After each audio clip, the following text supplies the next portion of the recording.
teman-teman sekalian, Nabi SAW bersabda, siapa yang membangun masjid walaupun sekecil lubang untuk burung bertelur, maka Allah Subhanahu wa Ta'ala akan membangunkan untuk dia sebuah istana di dalam surga.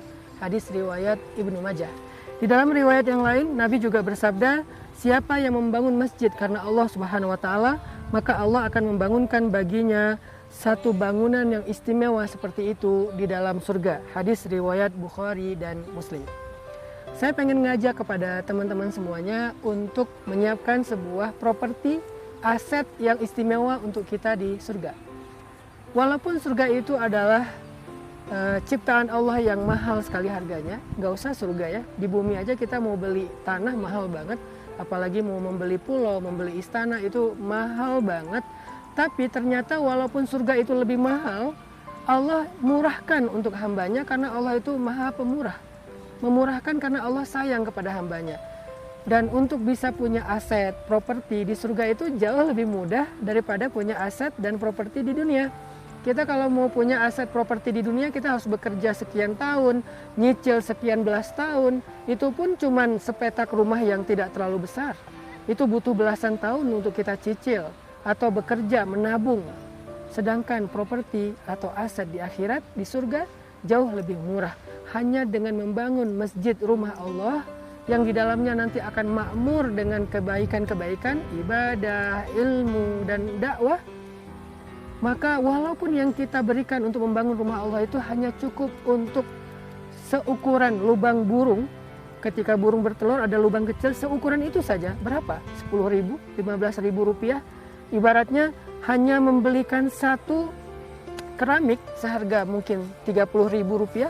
Keramik itu kegedean dibandingkan lubang burung. Setengah keramik 15.000 rupiah, itu aja sudah Allah bangunkan aset properti istana di dalam surga. Begitu pemurahnya Allah, Masya Allah.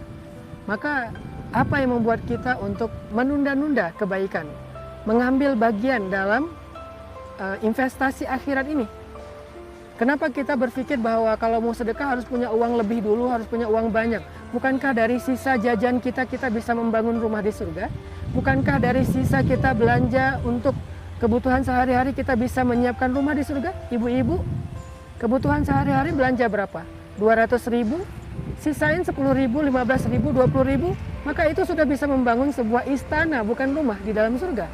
Teman-teman mahasiswa atau siswa, dari jajanannya di handphone, membeli pulsa, membeli kuota, dan seterusnya, sisain 5.000 aja. Maka itu sudah bisa membangun istana di dalam surga. Buat kita yang biasa belanja di luar atau jalan, uang parkir kita berapa? 2.000, 5.000, sama dengan harga parkir untuk membeli sebuah istana di surga.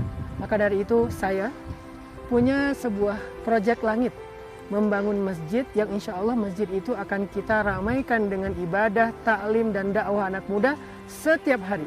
Dulu saya tuh kalau misalnya bikin taklim sebelum pandemi, seminggu sekali itu yang hadir antara 5.000 sampai 10.000 dan itu rutin setiap pekan. Cuman kita masih ganti-ganti masjid karena memang kita belum punya markas sendiri. Sehingga kita belum bisa mengembangkan program-program lain selain hanya taklim saja. Nah sekarang kita akan punya markas sendiri di pesantren dan kita punya masjid sendiri, sehingga kalau misalnya nanti sudah jadi insya Allah dan sudah selesai juga masa pandemi atau PPKM, kita berdoa kepada Allah, kita akan buka taklim itu setiap hari ramai, dari subuh sampai isya, bahkan tahajud ramai dengan orang yang beribadah.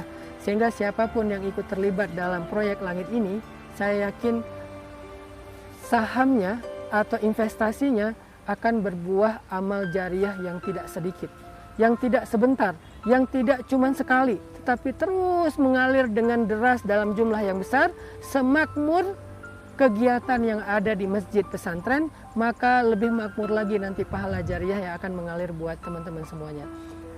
Kadang kita membangun masjid tetapi masjidnya tidak punya program. Itu yang buat kita kadang-kadang sering ngerasa sedih gitu. Sementara masjid pesantren, kita udah ada program sebelum ada masjid. Sekarang programnya kita lakukan di kelas, di saung, di lapangan. Tapi begitu ada masjid, insya Allah saya sangat optimis masjid ini akan makmur dengan orang-orang yang membaca Al-Quran, sholat tahajud, zikir. Dan kita yang punya saham atau investasi dalam pembangunan masjid itu pasti akan mendapatkan pahala dari semua amalan yang ada di dalam masjid itu sampai hari kiamat insya Allah. Yuk support pesantren dengan membangun rumah Allah yang bernama Masjid Ar-Rahilah. Barakallahu fikum.